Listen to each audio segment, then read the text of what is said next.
Bom, 10 horas, glória a Deus, oficialmente, um bom dia a todos, a graça e a paz do nosso Senhor e Salvador Jesus Cristo, e glória a Deus por mais um dia que nós estamos aqui. Eu deixo meu cumprimento aos irmãos do YouTube, aos irmãos do Instagram, e é muito bom nós podermos estar mais uma vez aqui, compartilhando a palavra do Senhor, orando, ministrando, e é muito bom esta oportunidade que o Senhor nos dá, e nós começarmos o dia lendo e meditando na palavra. E é isso que nós vamos fazer no dia de hoje. Então, antes de qualquer coisa, eu quero convidar a você a, comigo, orar. Vamos fechar os nossos olhos, vamos elevar o nosso coração ao Senhor e vamos colocar diante dele as nossas ansiedades, vamos pedir a bênção dele para este momento, vamos pedir a presença dele conosco. Aleluia! Deus amado, nós entramos, Senhor, em tua presença, mediante o nome de Jesus, mediante a obra gloriosa realizada por Jesus Cristo, porque Deus, no princípio, era o Verbo, e o Verbo estava com Deus, e o Verbo era Deus, mas ele mesmo sendo Deus, ele não teve por usurpação ser igual a Deus, antes se esvaziou a si mesmo, assumindo a forma de servo, e ele veio, ele andou entre nós, ele habitou entre nós, vimos a sua glória, como glória do unigênito do Pai, e graças a Deus, porque Jesus Cristo, ele veio, ele se fez carne, ele viveu, ele foi crucificado, ele morreu, ele ressuscitou e hoje está glorificado junto a Deus o Pai, e intercede por nós. E essa é a nossa fé, essa é a nossa crença, e por causa desta obra tão grande, por causa desta obra tão bendita, nós podemos hoje entrar na presença de Deus com ousadia, com intrepidez. Nós damos graças, Deus, ao Senhor, por mais este dia de vida. Obrigado pelo dia de hoje, por este domingo. Deus, muito obrigado, porque o Senhor nos despertou, porque mais uma oportunidade o Senhor colocou diante de nós, e nós pedimos a bênção do Senhor para o dia de hoje. Nos dê, ó Deus, mais da tua presença no dia de hoje, encha-nos com o Espírito Santo, derrama sobre nós a plenitude do Espírito Santo de Deus, e ajuda-nos, ó Pai, a andar segundo a tua palavra, a andar em santidade com o Senhor, a viver segundo a tua palavra, e em todas as coisas do dia de hoje, a glorificarmos o teu nome. Nós pedimos também neste momento a bênção para o compartilhar da tua palavra. Oh, meu Deus, que o Espírito Santo do Senhor, que é o nosso guia, é o nosso ajudador, o nosso auxiliador, que ele venha neste momento e nos traga a sabedoria, nos traga o conhecimento, nos traga o discernimento para que possamos entender a tua palavra, Deus. Nós sabemos que somente mediante a iluminação do Espírito Santo, nós podemos receber de ti essas verdades espirituais. Por isso, nós clamamos ao Senhor, abra os nossos olhos espirituais, abra os nossos ouvidos espirituais, abra o nosso coração para receber a tua palavra, que nesta manhã a tua palavra, que ela possa ferir os nossos corações, que ela venha de verdade como uma espada espada afiada de dois gumes, e que verdadeiramente nós possamos receber do Senhor a direção, a orientação, o ensino, a exortação, a consolação e a edificação. Nós somos gratos, Deus, a Ti por este momento e pedimos que o Senhor nos dê a Tua presença, que o Senhor possa gravar, possa inscrever as Tuas palavras na nossa mente e no nosso coração, como o Senhor disse que faria em Jeremias capítulo 31. Nós damos graças a Ti, ó Deus, por isso, por esta realidade.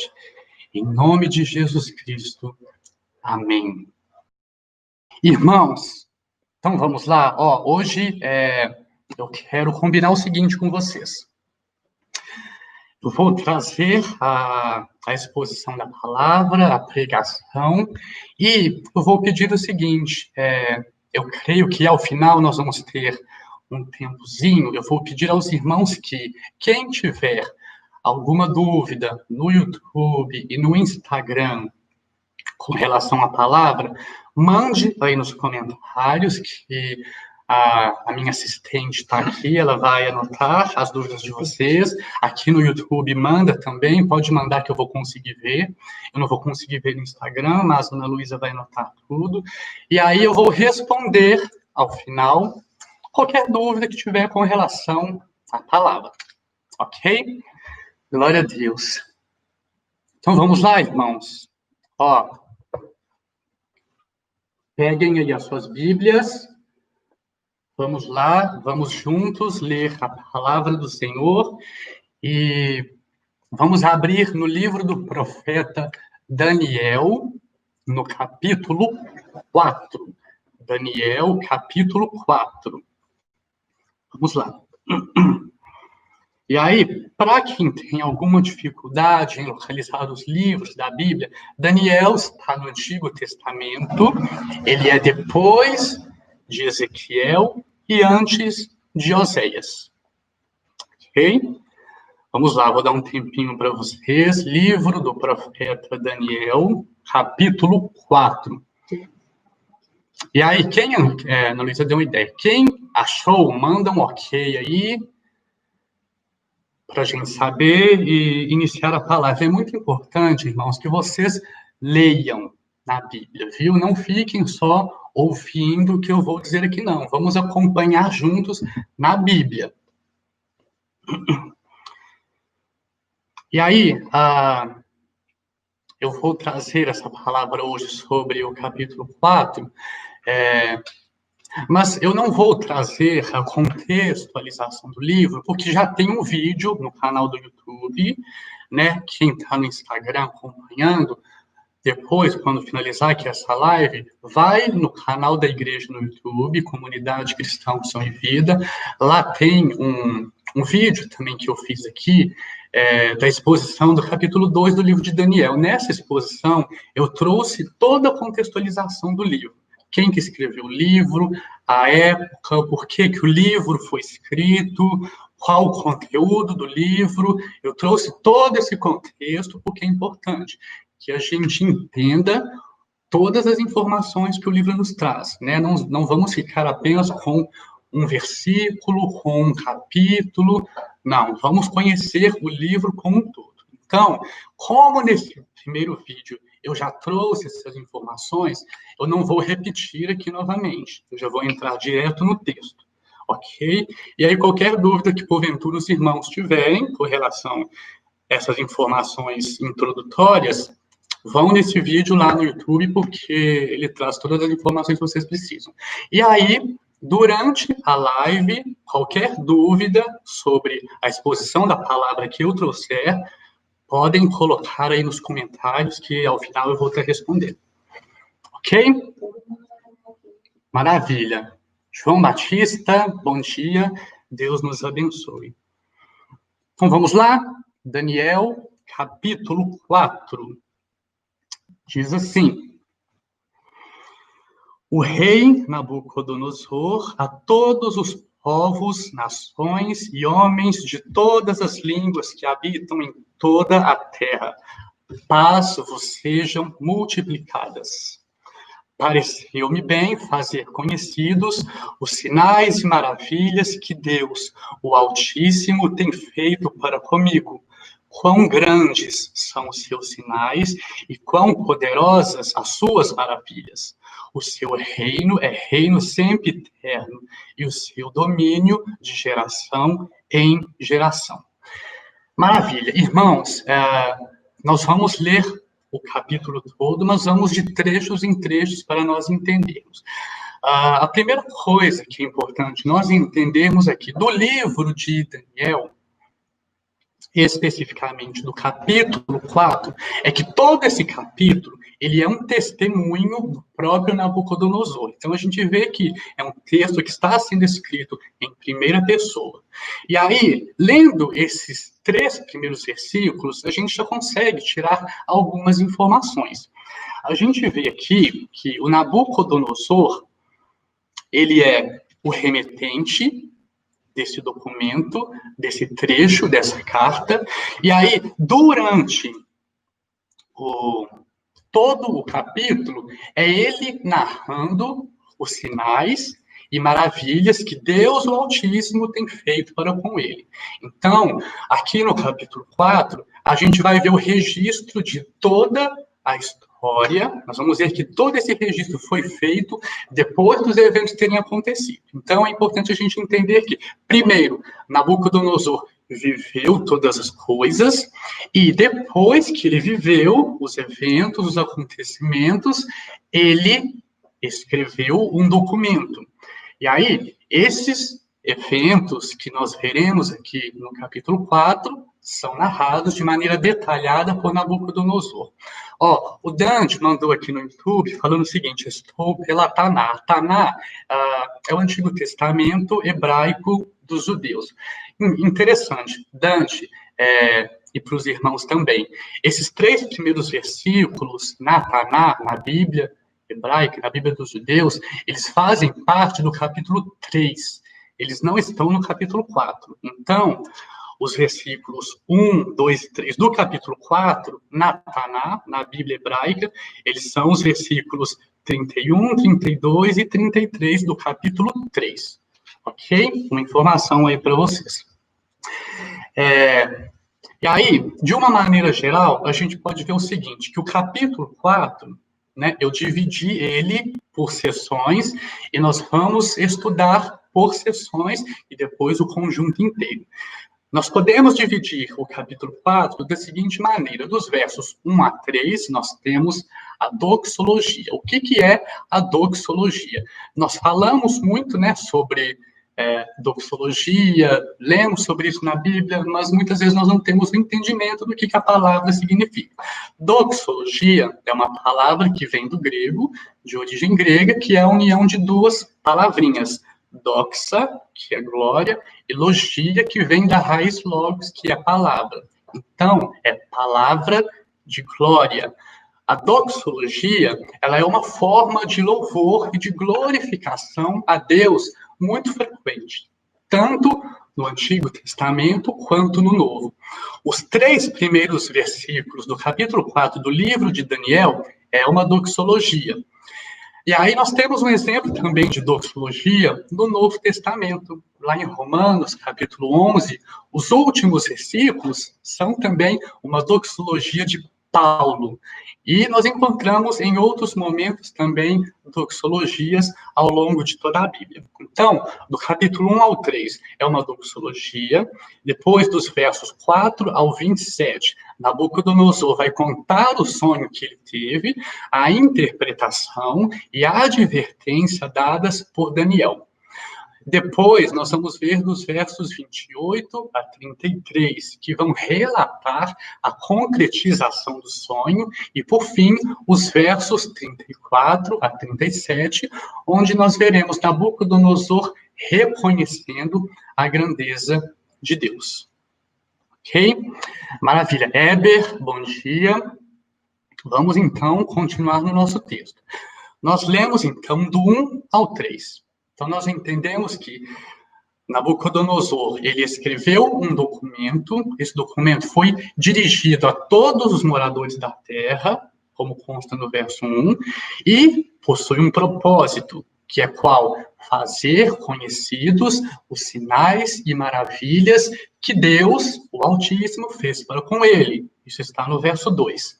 No verso 3, nós vemos palavras de louvor e glorificação de Nabucodonosor a Deus, né? Que nós chamamos de doxologia. Ok.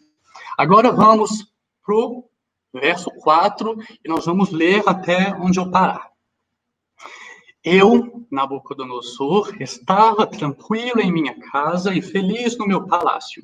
Tive um sonho que me espantou. E quando estava no meu leito, os pensamentos e as visões da minha cabeça me turbaram.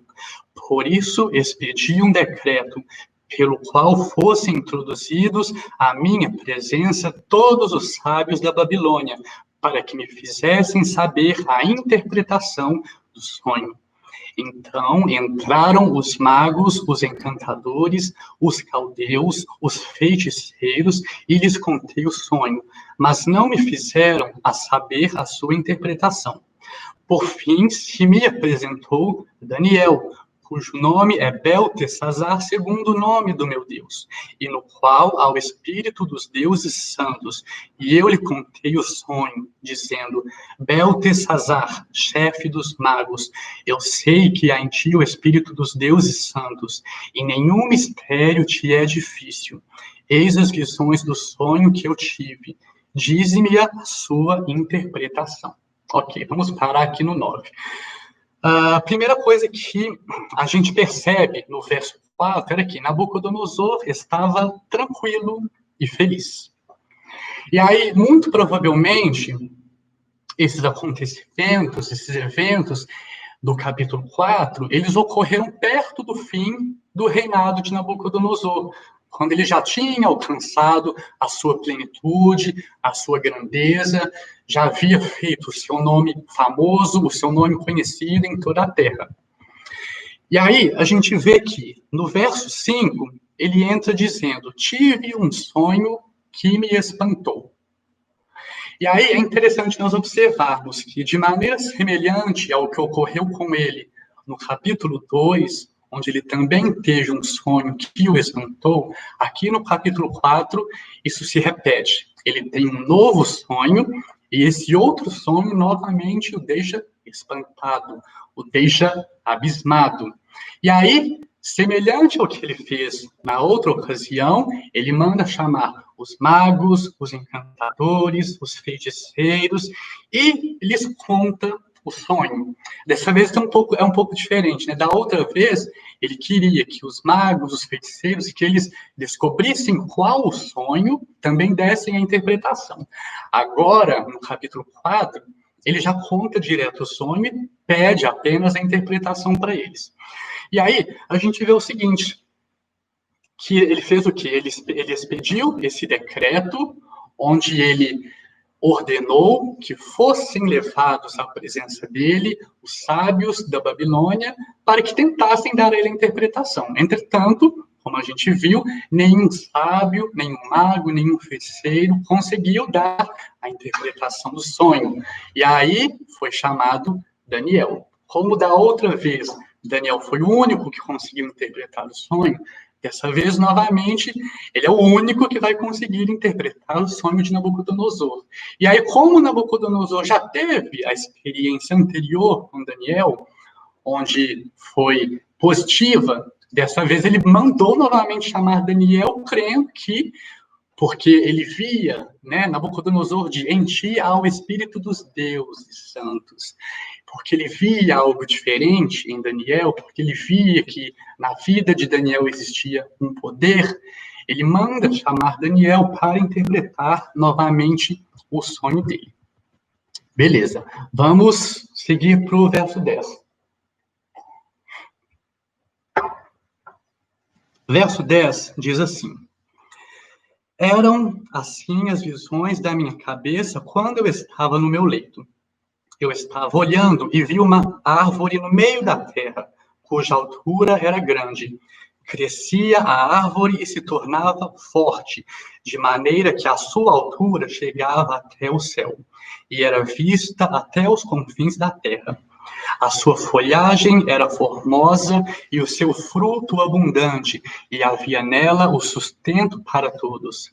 Debaixo dela, os animais do campo achavam sombra, e as aves do céu faziam morada nos seus ramos, e todos os seres viventes se mantinham debaixo dela. Vamos fazer uma parada aqui para entendermos essa primeira parte do sonho.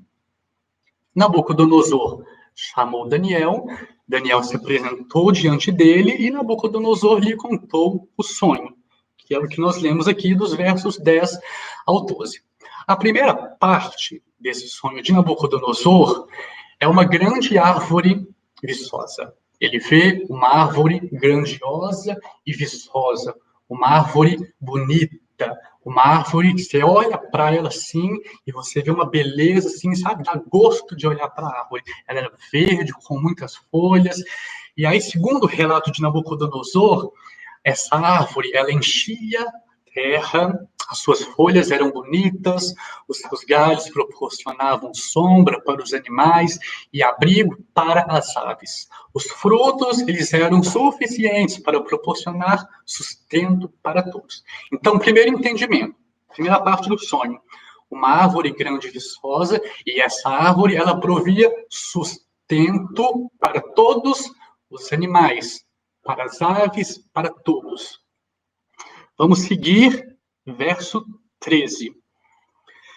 No meu sonho, quando eu estava no meu leito, vi um vigilante, um santo que descia do céu, clamando fortemente e dizendo: derribai a árvore, cortai-lhe os ramos, derriçai-lhe as folhas, espalhai o seu fruto, afugentem-se os animais de debaixo dela e as aves dos seus ramos, mas a cepa com as raízes deixai na terra, atada com cadeias de ferro e de bronze na erva do campo.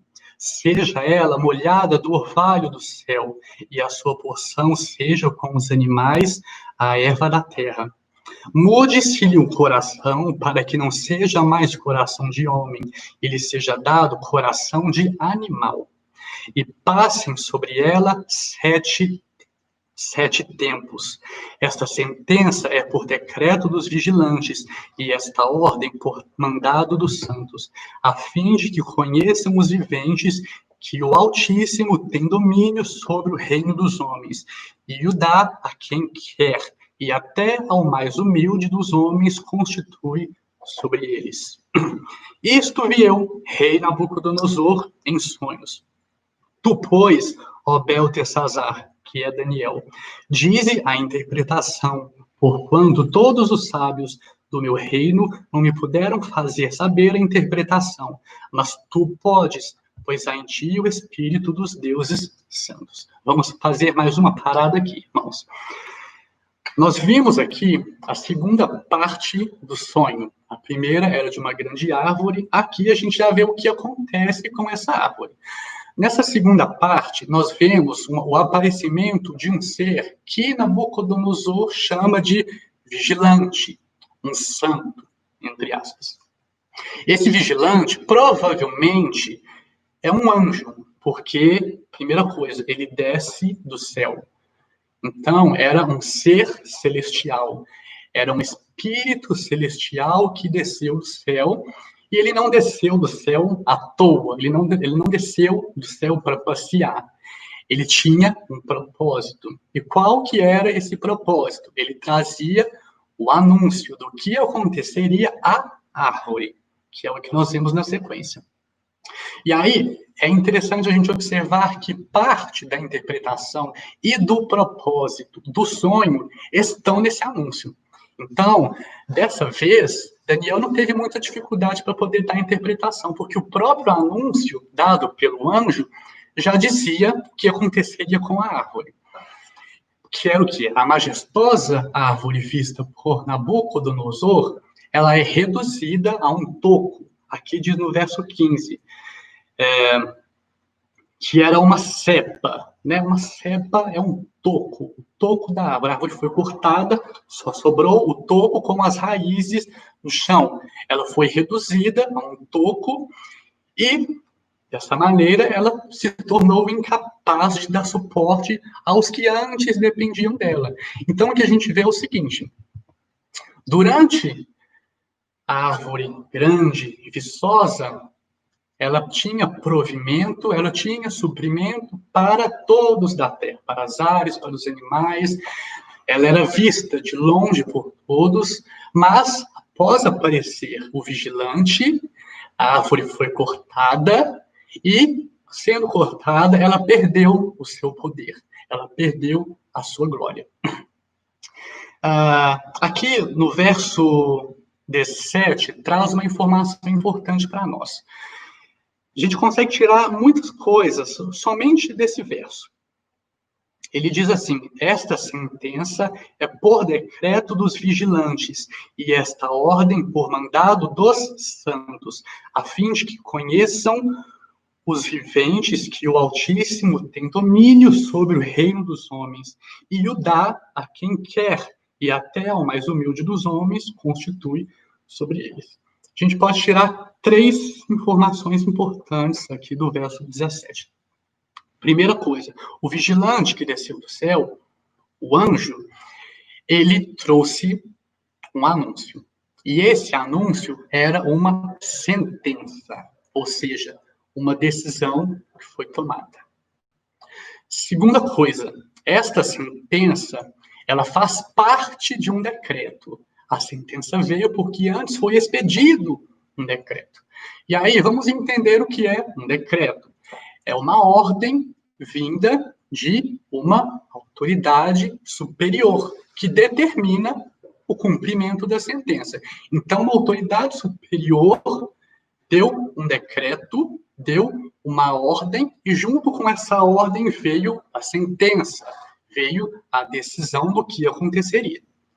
Terceira coisa, este decreto, ele possui uma finalidade. Irmãos, nenhum decreto, nem no mundo dos homens, nem no reino espiritual, é sem propósito. Todo decreto de Deus possui um propósito.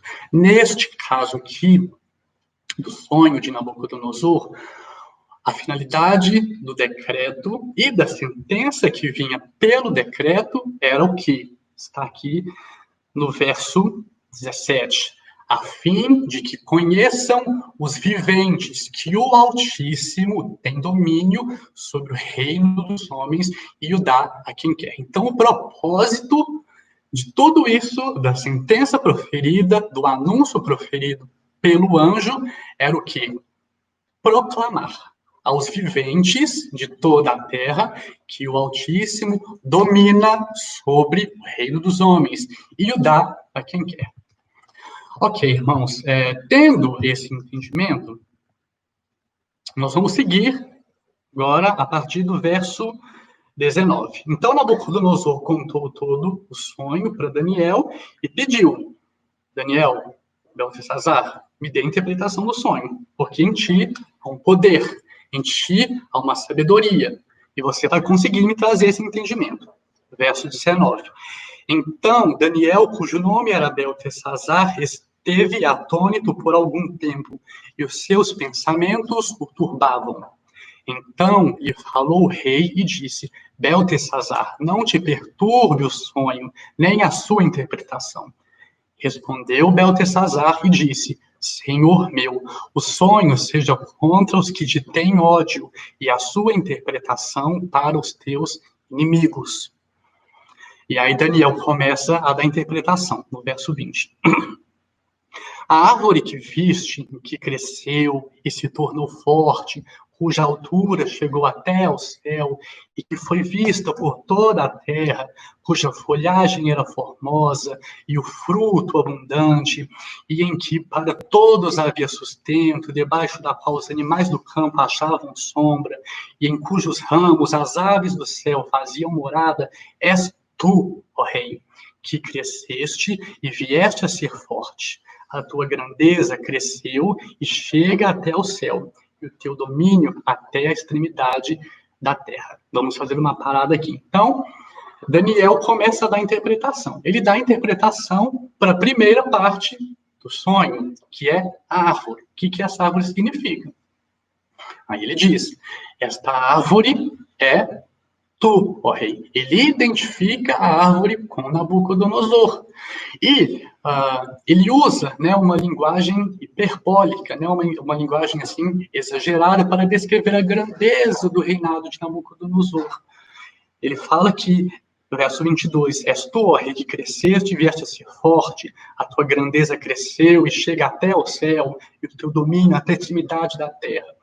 Aqui, Daniel, né, ele usou uma linguagem hiperbólica, uma linguagem exagerada para poder engrandecer o reinado de Nabucodonosor. Então, primeiro entendimento, ele trouxe a interpretação do sonho, a árvore é o rei Nabucodonosor.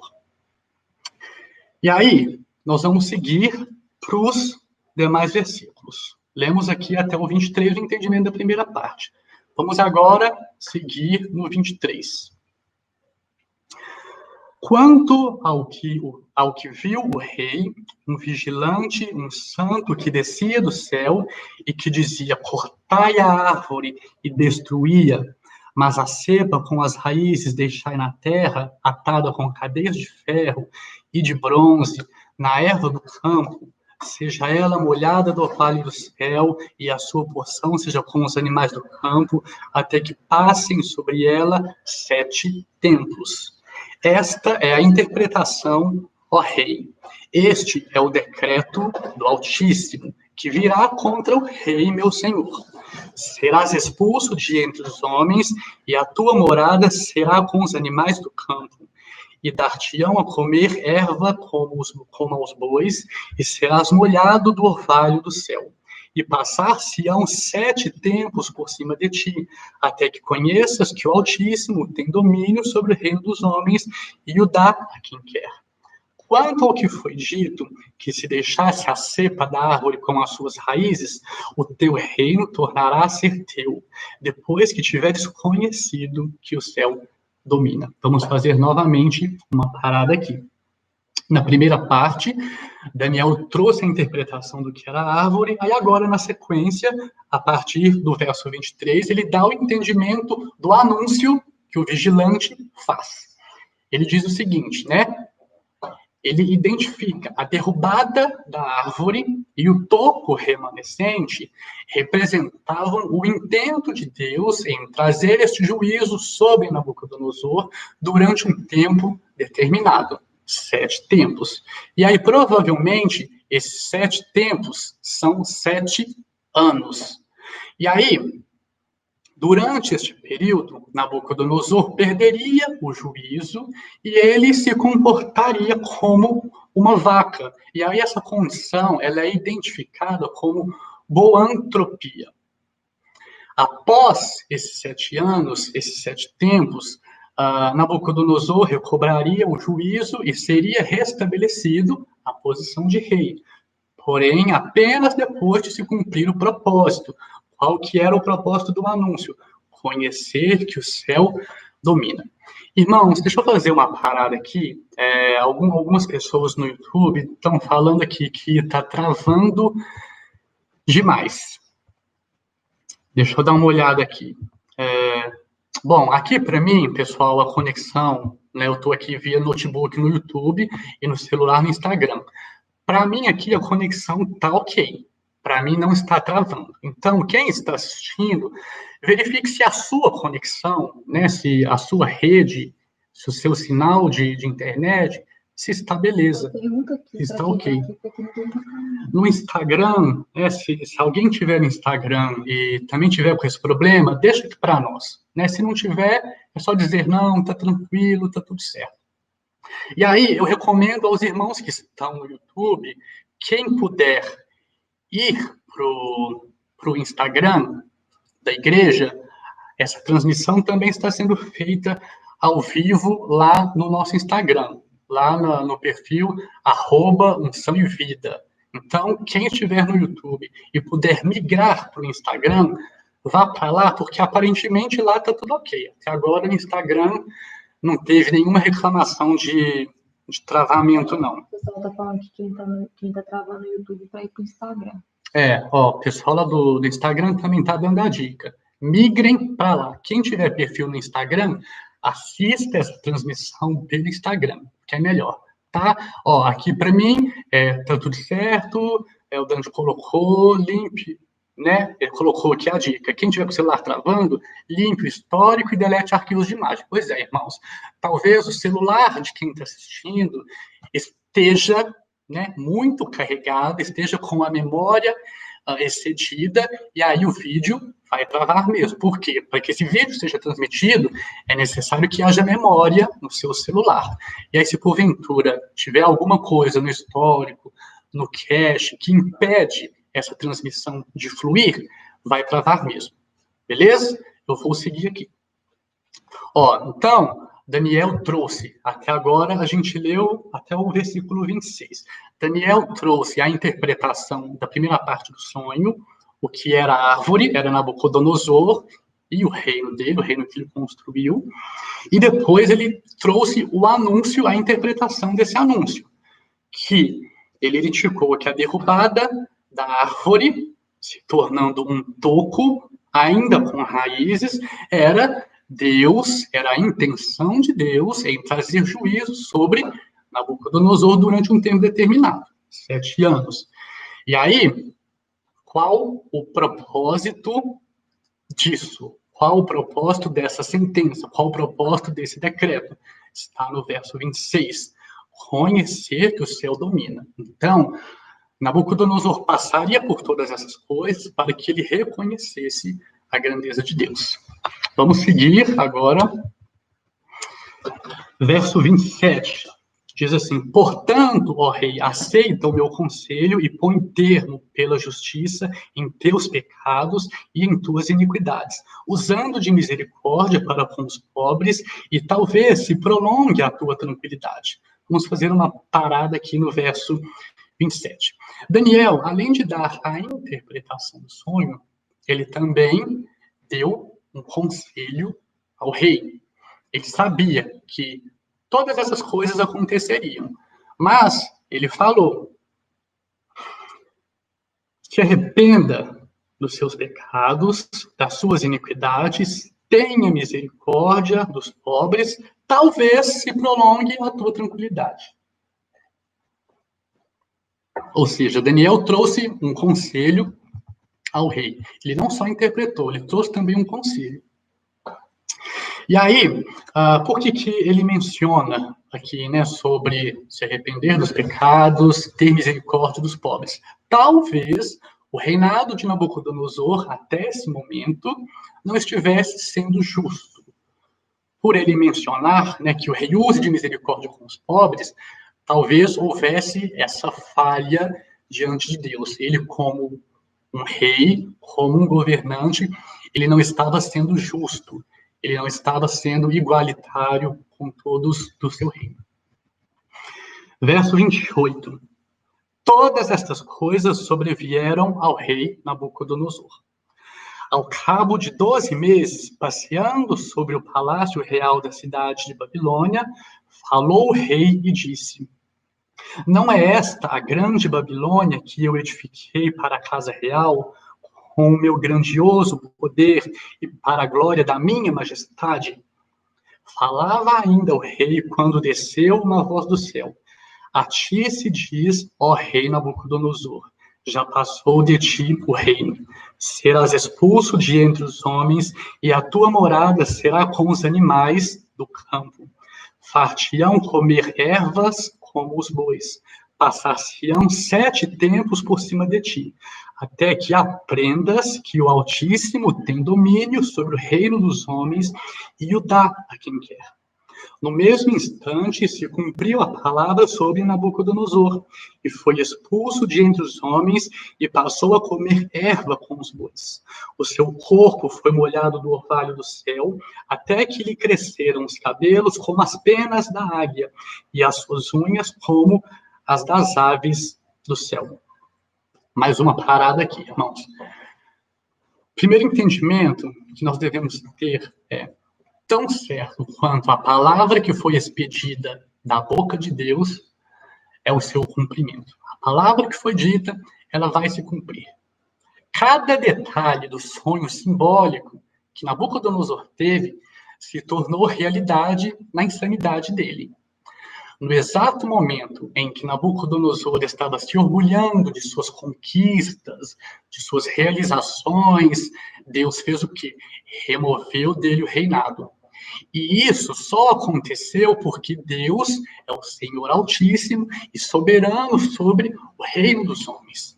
Então, o primeiro entendimento que a gente tem que ter aqui até o verso 33 que nós lemos. Daniel trouxe a interpretação do sonho para Nabucodonosor, porém, a execução do propósito, ela não foi imediata. Demorou ainda o prazo de 12 meses, um ano para nós. Então, desde o sonho até a concretização do sonho, passou-se o tempo de um ano. Nesse determinado tempo, Nabucodonosor estava lá, passeando em seu palácio, e ele começa a se elevar. Ele começa a falar bem de si mesmo, da sua glória, a se gloriar do reino que ele construiu. O verso 30 diz assim: não é esta a grande Babilônia que eu edifiquei para a casa real, com o meu grandioso poder e para a glória da minha majestade?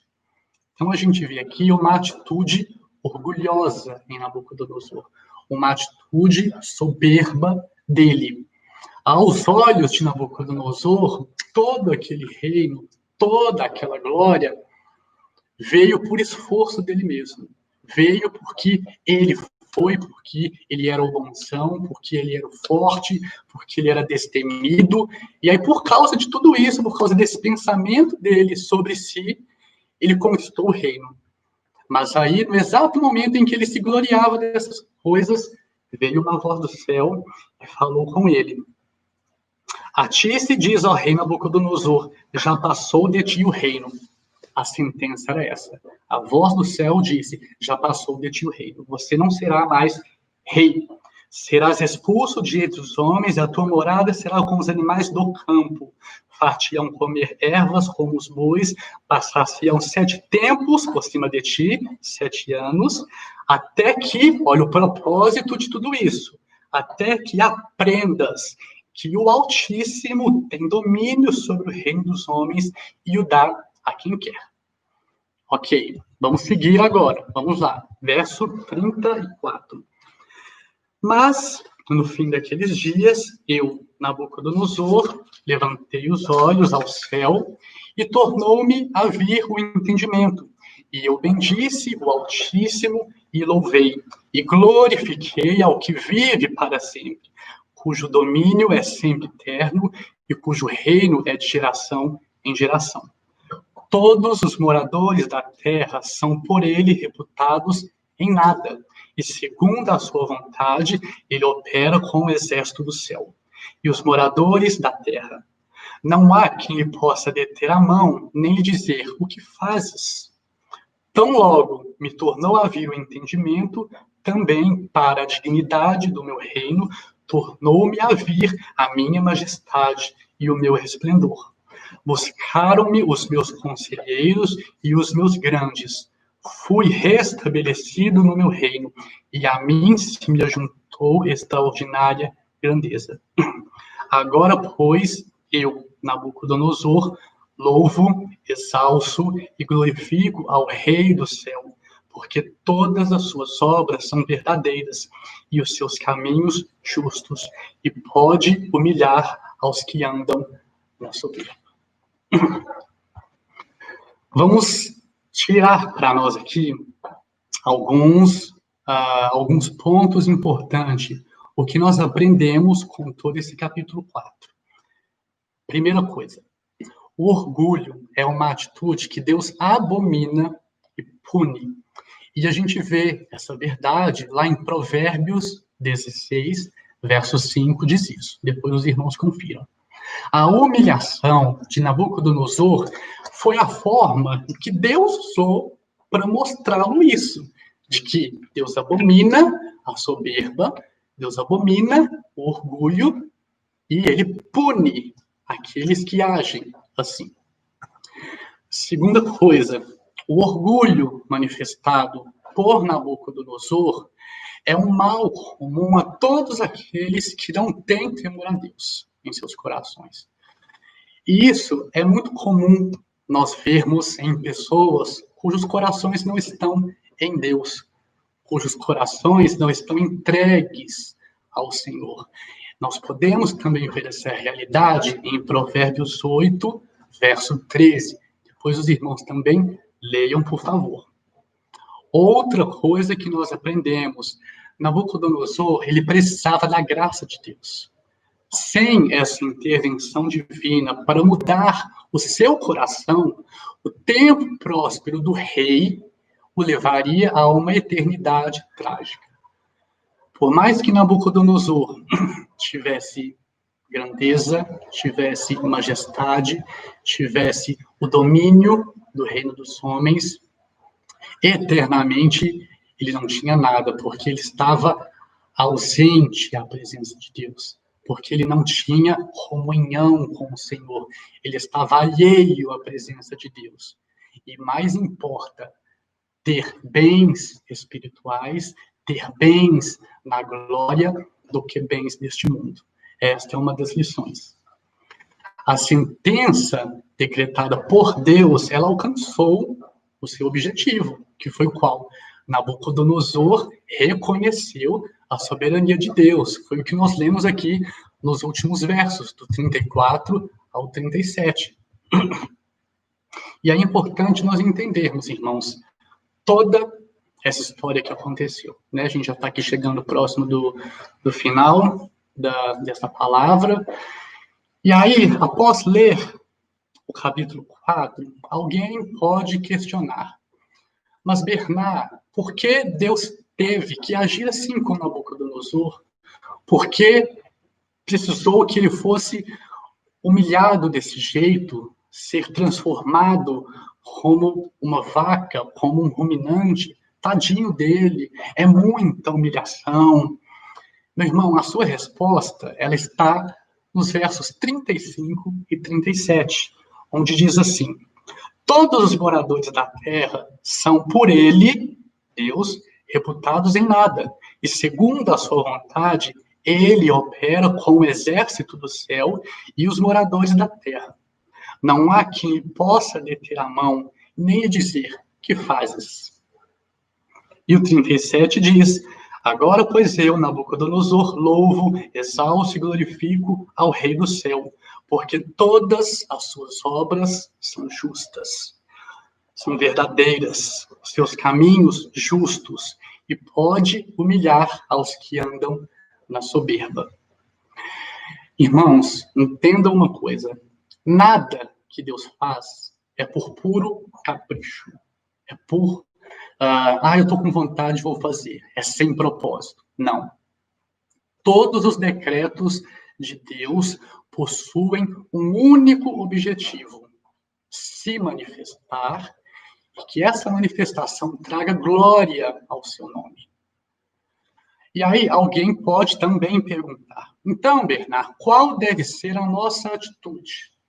Se nós entendemos que Deus abomina a soberba, o orgulho, inclusive a pune, e essa punição, irmãos, ela pode vir em vida, mas ela pode também vir no juízo final, com a condenação eterna. E alguém perguntar: qual deve ser então a minha atitude, né? Em vida, o que nós devemos fazer para não cair nesse erro? A resposta para essa pergunta está lá em Provérbios, capítulo 3, versos 5 e 6, onde diz: confia no Senhor de todo o teu coração, e não te estribes no teu próprio entendimento. Reconhece-o em todos os teus caminhos, e ele endireitará as tuas veredas. Essa é a orientação. Confiar no Senhor de todo o nosso coração, não nos estribar em nosso próprio conhecimento, em nossa própria força, em nossa própria riqueza, em nossa própria glória. Foi isso que Nabucodonosor fez aqui. Ele se orgulhou de si mesmo. Nós devemos fazer o quê? Reconhecer o Senhor em todos os nossos caminhos. E Ele endireitará as nossas veredas. O que falta para nós, cristãos, hoje em dia, é isso. Reconhecer o Senhor em todos os nossos caminhos. Não apenas numa situação, num determinado momento, numa circunstância, não. Reconhece-o em todos os teus caminhos. E assim ele endireitará as tuas veredas. Foi o que aconteceu com Nabucodonosor. A humilhação dele foi necessária para que ele reconhecesse o Senhor, para que ele reconhecesse a grandeza de Deus e tivesse os seus caminhos endireitados. Lembre-se, Deus resiste aos soberbos, mas aos humildes ele concede a sua graça. Portanto, a instrução, a orientação para nós é: humilhai-vos debaixo da poderosa mão de Deus, para que a seu tempo, para que em tempo oportuno, ele vos exalte. Essa recomendação que o apóstolo Pedro nos deixou na sua primeira carta, os versos 5 e 6. Deus resiste aos soberbos, mas aos humildes concede a sua graça. Portanto, vamos nos humilhar. Vamos reconhecer quem nós somos em comparação a Deus. Não vamos nos ater ao nosso próprio entendimento, à nossa própria glória, à nossa própria sabedoria, à nossa própria força, não. Se você tem todas essas coisas, dê graças a Deus por isso. Reconhece-o em todos os teus caminhos.